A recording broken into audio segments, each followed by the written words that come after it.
'Animal' సినిమాలో ఒక villain ఉంటారు. క్రూరమైనటువంటి విలన్ పాత్ర పోషించారు బాబీ డియోల్. బాలీవుడ్‌లో అతనికున్నటువంటి రెప్యుటేషన్ అంతా ఇంత కాదు. 'యానిమల్' సినిమా తర్వాత మరి కాస్త పెరిగిందని చెప్పేసి అనుకోవాలి. ఎంతలా పెరిగింది అనంటే 'దేవరా' సినిమాలో జూనియర్ ఎన్టీఆర్ గారికి అపోజిట్‌గా సైఫ్ అలీ ఖాన్ గారు యాక్ట్ చేస్తున్నారు. అందరికీ తెలిసినటువంటి విషయమే. సైఫ్ అలీ ఖాన్ గారితో పాటుగా 'దేవరా పార్ట్ 1లో' యానిమల్ విలన్ అయినటువంటి బాబీ డియోల్ గారు యాక్ట్ చేస్తున్నారు 'దేవరాలో'. ఇదే latest information about 'Devara' movie అనమాట. ఈ సినిమా సెప్టెంబర్ 27న రిలీజ్ చేసేందుకు సన్నాహాలు చేస్తున్నారు.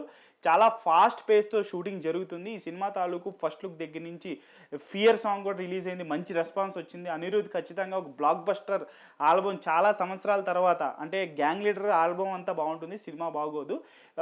అలాగే 'అజ్ఞాతవాసి' సాంగ్స్ కూడా చాలా బాగుంటాయి. బీజిఎం అక్కడక్కడ డిసప్పాయింట్ చేసింది. అంటే అనిరుద్ధ్ తెలుగు సినిమాలకి పనికిరాడా అనేటువంటి కామెంట్స్ వినిపించాయి. ఓన్లీ తమిళ్ తాలూకు ఫ్లేవరే అనిరుద్ధ్‌కి తెలుసా తెలీదా అనేటువంటి కన్ఫ్యూజన్స్ ఉన్నటువంటి తరంలో వచ్చినటువంటి సాంగే 'ఫియర్' సాంగ్. సో 'దేవరాలో' 'ఫియర్' సాంగ్ ఎప్పుడైతే రిలీజ్ అయిందో ఖచ్చితంగా బ్లాక్ బస్టర్ ఆల్బమ్ ఇవ్వబోతున్నాడు, బ్లాక్ బస్టర్ బ్యాక్గ్రౌండ్ మ్యూజిక్ ఇవ్వబోతున్నాడు అనేది అర్థమైంది. సో ఇప్పుడు ఈ సినిమాలో మరొక విలన్ ఎంట్రీ ఇవ్వబోతున్నాడు బాబీ డియోల్ అనేటువంటి వార్త సోషల్ మీడియాలో అయితే హల్చల్గా మారింది. ఇది ఫ్యాన్స్కి ఖచ్చితంగా కిక్ ఇచ్చేటువంటి న్యూస్ అనుకోవాలి. ముఖ్యంగా నందమూరి అభిమానులకి, మరీ ముఖ్యంగా జూనియర్ ఎన్టీఆర్ గారి అభిమానులకి. ఎందుకంటే 'అరవింద సమేత' అనేటువంటి సినిమా తర్వాత ఒక సోలో సినిమా చేయలేదు. 2019లో వచ్చినటువంటి సినిమా అది. అంటే దాదాపుగా 2024 అంటే ఒక 6 సంవత్సరాలు సోలో సినిమా రిలీజ్ కాకుండా ఉంది. జూనియర్ ఎన్టీఆర్ గారి అభిమానులకి ఎంత పెయిన్ ఉందో అర్థం చేసుకోవచ్చు. సో ఖచ్చితంగా ఒక మంచి ఆకలి తీర్చేటువంటి సినిమాతోనే కొరటాల శివ గారు ఆచార్య లాంటి డిసప్పాయింట్మెంట్ తర్వాత ఒక మంచి బ్లాక్ బస్టర్ ఇస్తారనేటువంటి నమ్మకంతో ఉన్నారు జూనియర్ ఎన్టీఆర్ గారి అభిమానులు.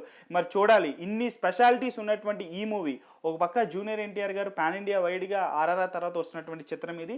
అది కాకుండా ఈ సినిమాలో బాబీ డియోల్, సైఫ్ అలీ ఖాన్, అనిరుద్ధ్ లాంటి మ్యూజిక్ డైరెక్టర్, ఇన్ని పాజిటివ్స్ ఉన్నటువంటి ఈ సినిమా తాలూకు రిజల్ట్ రేపు ఎలా ఉంటుందో తెలియదు. కానీ ఫ్యాన్స్కి అయితే మాత్రం రోజు రోజుకి ఒక్కొక్క అప్డేట్ చూస్తూ ఉంటే ఈ సినిమా తాలూకు టీజరు, ట్రైలర్ కోసం చాలా ఆతృతగా ఎదురు చూస్తున్నారు. సో చిన్న గ్లిమ్స్ కూడా వదిలేరు. దాని తర్వాత చిన్న టీజర్ కోసం ఎదురు చూస్తున్నారు. అలాగే ఈ సినిమా తాలూకు ట్రైలర్ ఎలా ఉండబోతుంది, కథని ఏ రేంజ్లో తెరకెక్కించారు, పార్ట్ 2 పార్ట్ 1 అని చెప్పేసి 2 అనౌన్స్మెంట్ ఇచ్చారు కాబట్టి పార్ట్ 1 ఏ రేంజ్లో ఉండబోతుంది, సో నెక్స్ట్ వచ్చేటువంటి టీజర్ కానీ, ట్రైలర్ కానీ, సాంగ్స్ కానీ ఏ రేంజ్లో ఉండబోతున్నాయి అని చెప్పేసి ఫ్యాన్స్ అందరూ అయితే మాత్రం 'దేవరా' తాలూకు కంటెంట్ కోసం చాలా ఆతృతగా ఎదురు చూస్తున్నారు.